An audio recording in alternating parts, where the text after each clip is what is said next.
Monsieur le Président, Madame la Ministre, Monsieur le rapporteur, Monsieur le Président de la Commission et mes chers collègues, la crise sanitaire a profondément aggravé la précarité étudiante. Troubles psychologiques, perte de revenus d'appoint, décrochage scolaire, etc. Les conséquences sont nombreuses et jettent les étudiants dans ces situations matérielles difficiles.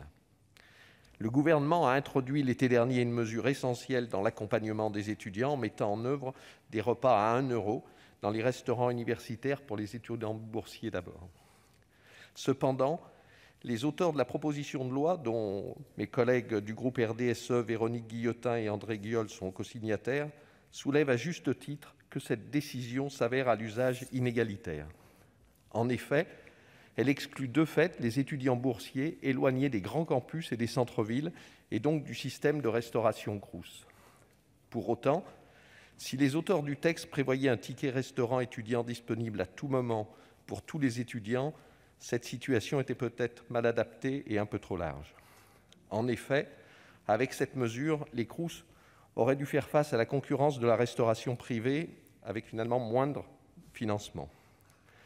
En outre, l'objectif de lutte contre la précarité étudiante ne sera pas facilement atteint par ce dispositif. En effet, il est difficile de trouver un repas complet et équilibré pour 6,60 €.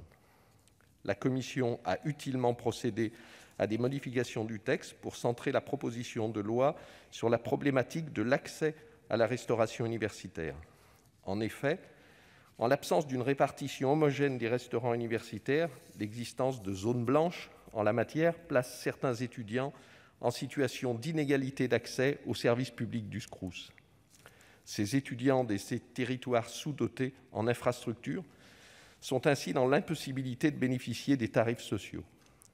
La Commission a ainsi resserré le dispositif dont le coût budgétaire initial, évalué entre 2 et 3 milliards d'euros annuels, rendait insoutenable la proposition. Désormais, le ticket sera territorialisé et proposé aux seuls étudiants éloignés des structures de restauration universitaire.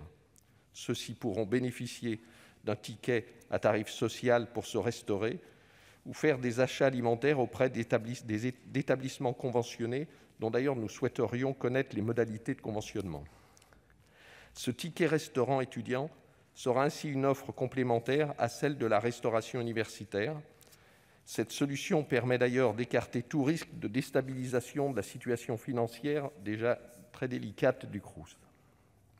Dans le même temps, elle créera un cercle vertueux avec les acteurs locaux de la restauration qui en auront particulièrement besoin au moment de cette reprise d'activité.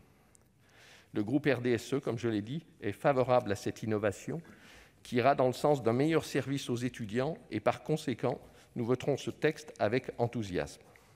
Pour autant, il sera nécessaire d'aller plus loin à l'occasion de l'examen du projet de loi de finances en pérennisant le repas à 1 €, qui constitue une mesure sociale fondamentale à destination des étudiants précaires. Il faudra leur trouver de nouvelles sources de financement, sauf à déséquilibrer totalement les budgets et les capacités d'investissement des Crous. Or, cette situation risque d'affecter toutes les autres missions des Crous, le logement, l'accompagnement social, l'accès à la santé ou à la culture, autant de secteurs prioritaires pour les conditions de la vie étudiante.